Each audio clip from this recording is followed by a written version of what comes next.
as I feel that doing so is a deterrent to would-be thieves.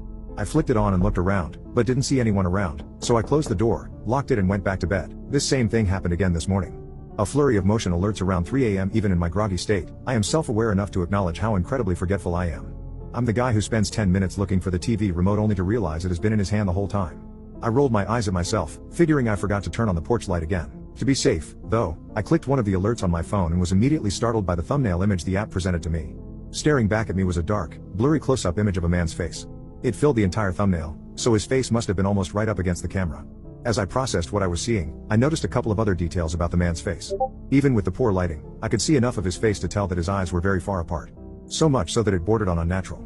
He also had the widest grin I've ever seen a person have, with way more teeth than I would have thought humanly possible. I was so unnerved by this that, even with my nightstand gun, I did not want to confront this guy. I clicked on the thumbnail in order to bring up the live feed, but the man appeared to be gone.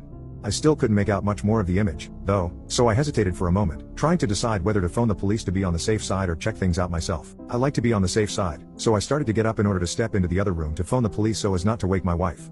She's a light sleeper, so the slight commotion woke her anyway, and she groggily asked me what I was doing.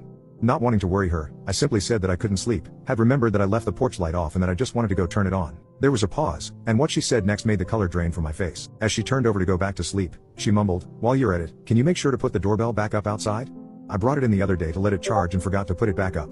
I felt sick as her words sank in. The odd timing of the motion alerts during the day had been the camera picking up our own movements as the device sat charging on the kitchen counter. But the ones in the early hours of the morning, that face staring into the camera, those had also been recorded inside our home. Another alert startled me out of shock. "There is motion at your front door."